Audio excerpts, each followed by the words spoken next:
ಸ್ನೇಹಿತರೆ, welcome to Yatri episode. Tirupati ರಹಸ್ಯ ಅನ್ನೋ ಟೈಟಲ್ನಲ್ಲಿ ತಿರುಪತಿ ವೆಂಕಟೇಶ್ವರ ಸ್ವಾಮಿ ಮತ್ತು ತಿರುಮಲ ದೇವಾಲಯದ ಸುತ್ತ ಹುದುಗಿರೋ ರಹಸ್ಯ ರೋಚಕ ಸಂಗತಿಗಳನ್ನು ನಿಮಗೆ ತಿಳಿಸ್ತಾ ಇದ್ದೀನಿ. ಈ ವಿಡಿಯೋದಲ್ಲಿ ಕಲಿಯುಗದ ಪ್ರತ್ಯಕ್ಷ ದೈವ, ಅಖಿಲಾಂಡ ಕೋಟಿ ಬ್ರಹ್ಮಾಂಡ ನಾಯಕ, ಆಪ್ತರಕ್ಷಕ, ಆಪದ್ಬಾಂಧವ ಶ್ರೀ ವೆಂಕಟೇಶ್ವರ ಸ್ವಾಮಿಯ ದೇವಾಲಯವನ್ನ ತಿರುಮಲ ಬೆಟ್ಟದ ಮೇಲೆ ಮೊದಲು ನಿರ್ಮಿಸಿದ್ದು ಯಾರು ಅಂತ ಹೇಳ್ತೀನಿ. ಅಷ್ಟೇ ಅಲ್ಲದೆ ವೆಂಕಟೇಶ್ವರ ಸ್ವಾಮಿಗೆ ಕಾಲಕ್ರಮೇಣ ಇನ್ನಿತರ ಅರಸರು ದಾನ, ದತ್ತಿ, ಕಾಣಿಕೆಗಳನ್ನು ಸಮರ್ಪಣೆಯ ಮೂಲಕ ಯಾವ ರೀತಿ ತಮ್ಮನ್ನು ಅರ್ಪಿಸಿಕೊಂಡ್ರು ಅನ್ನೋದನ್ನು ತಿಳಿಸ್ತೀನಿ.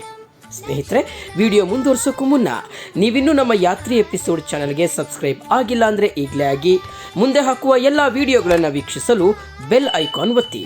ಈಗ ವಿಡಿಯೋ ಸ್ಟಾರ್ಟ್ ಮಾಡೋಣ.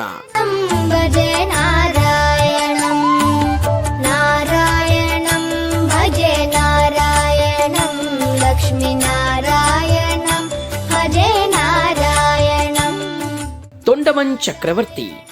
ಇದೇ ತೊಂಡಮನ್ ಚಕ್ರವರ್ತಿ ಆ ದೇವಾದಿದೇವ ವೆಂಕಟೇಶ್ವರನ ದೇವಾಲಯವನ್ನ ಈಗಿರುವ ಸ್ಥಳದಲ್ಲಿ ನಿರ್ಮಿಸಿದ್ದು.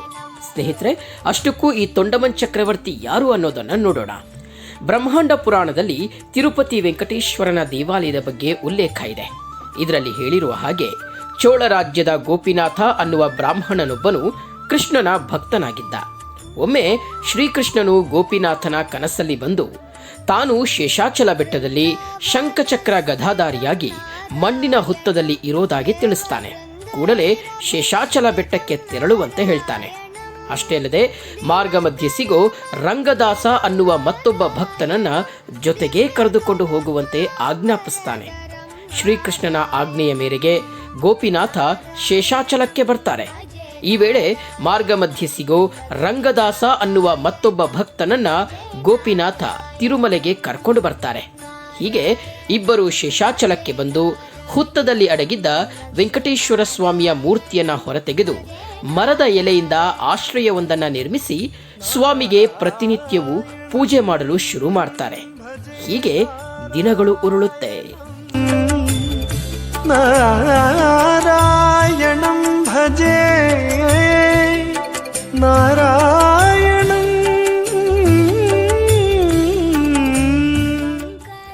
ಒಮ್ಮೆ ರಂಗದಾಸ ಪೂಜೆಗಾಗಿ ಹೂವನ್ನು ತರಲು ಕಾಡಿಗೆ ಹೋಗ್ತಾರೆ. ಈ ವೇಳೆ ಕಾಡಿನಲ್ಲಿದ್ದ ಗಂಧರ್ವರ ರಾಸಲೀಲೆಗೆ ಮನಸೋತು ರಂಗದಾಸ ತಾನು ಬಂದ ಕಾರ್ಯವನ್ನ ಮರೆತು ಬಿಡ್ತಾರೆ. ಮತ್ತೊಂದೆಡೆ ಪೂಜೆಗಾಗಿ ಕಾದಿದ್ದ ಗೋಪಿನಾಥರು ರಂಗದಾಸರು ಬರದೆ ಹೋದಾಗ ಏನಾಯಿತು ಅಂತ ಹುಡುಕಿಕೊಂಡು ಬರ್ತಾರೆ. ಈ ವೇಳೆ ರಂಗದಾಸರು ಕರ್ತವ್ಯ ಪ್ರಜ್ಞೆಯನ್ನ ಮರೆತಿದ್ದನ್ನ ಗಮನಿಸಿದ ಗೋಪಿನಾಥರು ವೆಂಕಟೇಶನಲ್ಲಿ ಬೇಡಿಕೊಳ್ತಾರೆ. ಆಗ ಅಶರೀರವಾಣಿಯೊಂದು ರಂಗದಾಸರಿಗೆ ಕೇಳಿಸುತ್ತೆ. ಅದರಲ್ಲಿ ಅಶರೀರವಾಣಿ ಮುಂದಿನ ಜನ್ಮದಲ್ಲಿ ತೊಂಡಮನ್ ಚಕ್ರವರ್ತಿಯಾಗಿ ಹುಟ್ಟುವಂತೆ, ಆಗ ಎಲ್ಲ ಆಸೆಗಳನ್ನು ಪೂರೈಸಿಕೊಂಡು ಶೇಷಾಚಲಕ್ಕೆ ಬರುವಂತೆ, ಬಳಿಕ ತನಗೊಂದು ದೇವಾಲಯ ನಿರ್ಮಿಸುವಂತೆ ಆಜ್ಞಾಪಿಸುತ್ತೆ. ಹೀಗೆ ಅಂದು ರಂಗದಾಸನಾಗಿದ್ದ ಆ ಭಕ್ತ ತೊಂಡಮನ್ ಚಕ್ರವರ್ತಿಯಾಗಿ ಜನಿಸಿ ಈಗಿರುವ ಸ್ಥಳದಲ್ಲಿ ವೆಂಕಟೇಶ್ವರ ಸ್ವಾಮಿಯ ಭವ್ಯ ದೇವಾಲಯವನ್ನ ನಿರ್ಮಿಸ್ತಾನೆ. ರಕ್ಷೇತ ಜಗತ್ರಯಂ ನಾರಾಯಣಂ ಚಕ್ರಶಿಕ್ಷೇತಾಸುರಚಯಂ ನಾರಾಯಣಂ. ಸ್ನೇಹಿತರೆ, ತೊಂಡಮನ್ ಚಕ್ರವರ್ತಿ ತಿರುಮಲದಲ್ಲಿ 2 ಪ್ರಾಕಾರಗಳು, 2 ಗೋಪುರಗಳು, ಗರ್ಭಗೃಹ, ಪಾಕಶಾಲೆ, ಯಜ್ಞಶಾಲೆ ಮತ್ತು ಗೋಶಾಲೆಯನ್ನ ನಿರ್ಮಿಸ್ತಾನೆ. ಅಷ್ಟೇ ಅಲ್ಲದೆ ವೆಂಕಟೇಶ್ವರನಿಗೆ ಅಪಾರ ಸಂಪತ್ತನ್ನ ಕಾಣಿಕೆಯಾಗಿ ಸಮರ್ಪಿಸ್ತಾನೆ. ಸ್ನೇಹಿತರೆ, ತೊಂಡಮನ್ ಚಕ್ರವರ್ತಿ ತೊಂಡಮನಾಡು ಸಾಮ್ರಾಜ್ಯದ ಅರಸನಾಗಿದ್ದ. ಅಂದರೆ ಈಗಿನ ತಮಿಳುನಾಡನ್ನ ಆಗ ತೊಂಡಮನಾಡು ಅಂತ ಕರೀತಾ ಇದ್ರು. ತೊಂಡಮನಾಡು ಕ್ರಮೇಣ ತೇನ್ನಾಡಾಗಿ ಬಳಿಕ ತಮಿಳುನಾಡಾಗಿ ಬದಲಾಯಿತು. ತಿರುಪತಿಯಿಂದ ಸುಮಾರು 32 ಕಿಲೋಮೀಟರ್ ದೂರದಲ್ಲಿ ಈಗಲೂ ತೊಂಡಮನಾಡು ಅನ್ನುವ ಗ್ರಾಮವಿದೆ. ಇದೇ ಗ್ರಾಮದಲ್ಲಿ ತೊಂಡಮನ್ ಚಕ್ರವರ್ತಿ ಜನಿಸಿದ ಅನ್ನುವ ನಂಬಿಕೆ ಇದೆ. ಇಲ್ಲಿ ವೆಂಕಟೇಶ್ವರ ದೇವಾಲಯವನ್ನ ಈಗಲೂ ನಾವು ಕಾಣಬಹುದು. ಶ್ರೀವತ್ಸಭೂಷಣಂ ನಾರಾಯಣಂ ನಂದಗೋವತ್ಸಪೋಷಣಂ ನಾರಾಯಣಂ. ಸ್ನೇಹಿತರೆ, ನಿಮಗೆ ಗೊತ್ತಿರಲಿ, ತಿರುಪತಿ ದೇವಾಲಯಕ್ಕೆ ಸುಮಾರು 2,500 ವರ್ಷಗಳ ಇತಿಹಾಸವಿದೆ. ತಮಿಳಿನ 2ನೇ ಶತಮಾನದ ತೊಲ್ಕಾಪಿಯಂ ಅನ್ನುವ ಗ್ರಂಥದಲ್ಲಿ ತಿರುಪತಿಯನ್ನ ತಿರುವೇಂಗಡಂ ಅಂತ ಕರೆಯಲಾಗಿದೆ. ತಿರುವೆಂಗಡಂ ಅಂದರೆ ಉತ್ತರ ದಿಕ್ಕು ಅಂತ. ತೊಂಡಮನಾಡಿಗೆ ಉತ್ತರ ದಿಕ್ಕಿನಲ್ಲಿ ತಿರುಪತಿ ಇದ್ದಿದ್ರಿಂದ ಇದನ್ನ ತಿರುವೆಂಗಡಂ ಅಂತ ಕರೆದ್ರು.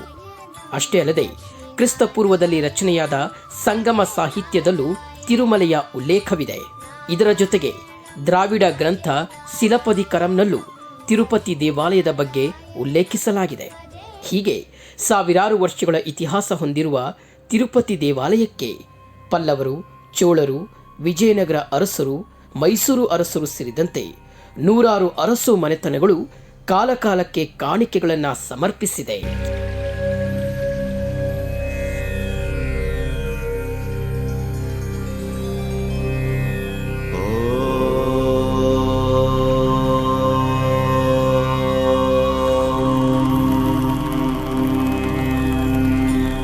ಸ್ನೇಹಿತರೆ, ದೇವಸ್ಥಾನದಲ್ಲಿ ಸಿಕ್ಕ ಐತಿಹಾಸಿಕ ಶಾಸನಗಳ ಪ್ರಕಾರ ಕ್ರಿಸ್ತಶಕ 966ರಲ್ಲಿ ಪಲ್ಲವರಾಣಿ ಸಾಮವೈ ಅಪಾರ ಪ್ರಮಾಣದ ಚಿನ್ನಾಭರಣ ಮತ್ತು 13 ಎಕರೆ ಭೂಮಿಯನ್ನ ವೆಂಕಟೇಶ್ವರ ಸ್ವಾಮಿಗೆ ಕಾಣಿಕೆಯಾಗಿ ಅರ್ಪಿಸಿದ್ಲು ಅಂತ ಹೇಳಲಾಗುತ್ತೆ.